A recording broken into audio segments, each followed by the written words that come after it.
Good morning. Hope that your Wednesday's off to a good start. Mine is so far. Here with a good second cup of coffee, and as usual as we do on a Wednesday morning, I'm gonna reflect for a little bit on things biblical and also sort of church calendar related. Um, this over the last several days, I've been thinking about doing this today. So this past last week was Holy Week, and Holy Week, of course, ends with three really holy days. Maundy Thursday,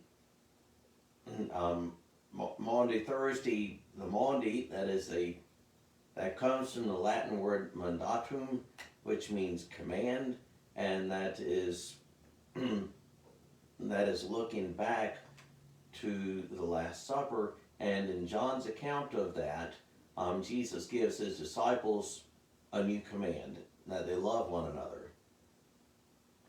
So that's Maundy Thursday. Good Friday, we know what that is. That, of course, is the day in which Jesus was crucified outside the city walls of Jerusalem, laid in a new tomb, and crucified between two thieves or two criminals. And at least in Luke's account, one of those two criminals was penitent. In the other three accounts, they're not so. But at least Luke has one of them being penitent. And then there's Easter, Resurrection Day. The women go to the tomb to anoint the body, and when they get there, the body's gone. There is no body there because Jesus is risen. And there's one day missing. So there's Maundy Thursday. Jesus gathers with his disciples for one last meal, gives them a new command. That's also the night in which he was betrayed, Good Friday. And then overnight, Thursday night, he is arrested, goes through the various kangaroo courts, and then he's beaten, stripped, and crucified on Friday. And then buried before the sun went down that day. And it was that Friday, and Saturday is the Sabbath. The Sabbath begins at sundown on Friday, so he's buried by the sundown on Friday by Joseph of Arimathea. And then at early dawn on Sunday, the women go to the tomb to anoint the body. Of course, they discover that he's not there. So what is missing? What day is missing? Well, it's Saturday. What happens on Saturday? And that Saturday is sometimes called Holy Saturday. So what about that intervening time period between when Jesus is buried before the sun went down on Friday and when he's discovered risen on Sunday morning? And to be honest, it's hard to be certain. So in Luke, one of the thieves is penitent and tells Jesus on the cross, "Lord, remember me when you come into your kingdom." And Jesus' response we know to be, "Truly I tell you, today you'll be with me in paradise." Today you'll be with me in paradise. 1 Peter 3:19 sort of implies that Jesus, in one way or the other, quote unquote, and this is a direct quote, preached to the spirits who are in prison. And so what in the world do we do with that? That is one of the most enigmatic references, one of the most enigmatic little passages in the whole Bible. Well, no one is quite certain what in the world is going on with that, and I sure don't know. So this has led to a doctrine that has been called the harrowing of hell, which is essentially the idea that between his death and resurrection, Jesus went to hell and descended into hell. And in fact, that is in some versions of the Apostles' Creed. We say the Apostles' Creed most Sundays in church, and if you attend a church that doesn't do the creeds, it says something like this: He suffered under Pontius Pilate, was crucified, dead, and buried. The third day he arose from the dead. Well, some versions of the creed, of that Apostles' Creed, say he was crucified, dead, and buried. And after that, he descended into hell. He ascended into heaven. And in inserting that, having that phrase, he descended into hell. Which adds another. That is a phrase that's been in there for many centuries. So what in the world do we do with this?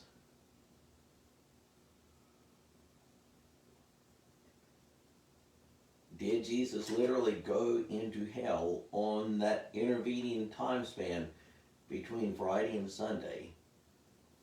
We can't be certain.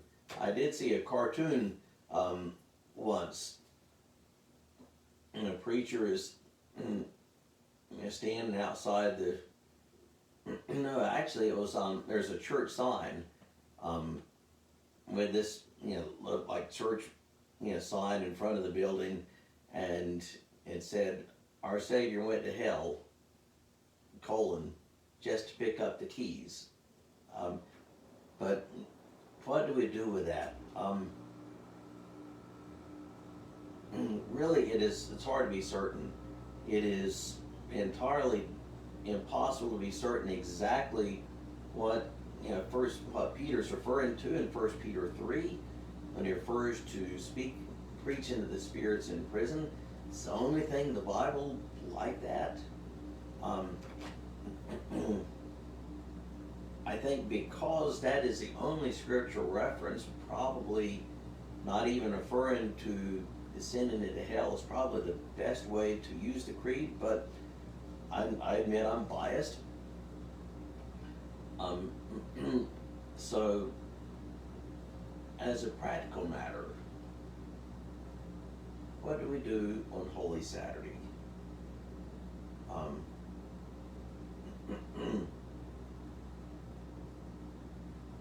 What do we do on Holy Saturday? Well, our Roman Catholic friends do,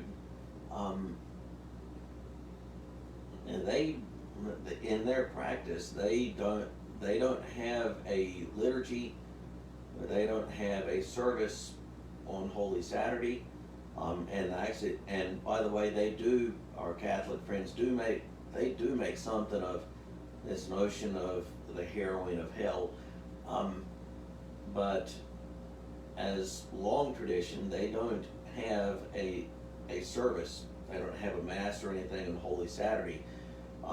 They will commonly have an Easter vigil that'll start Saturday night, but they don't have an actual service on Saturday itself, just a vigil that'll start Saturday night.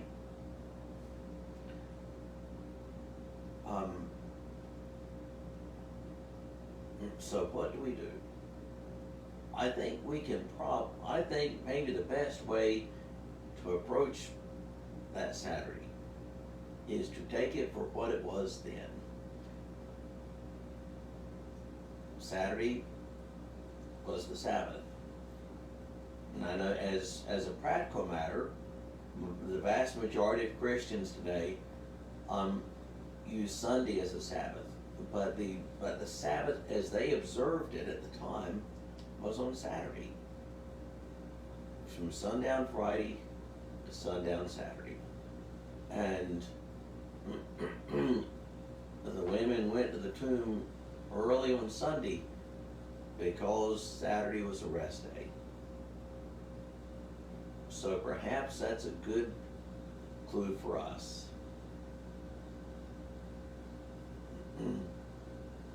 Let us take that Saturday as a Sabbath.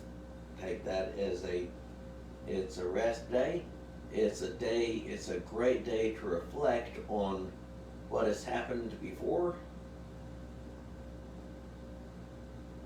what has happened on Thursday and Friday, and also to look forward to what we'll celebrate on Sunday.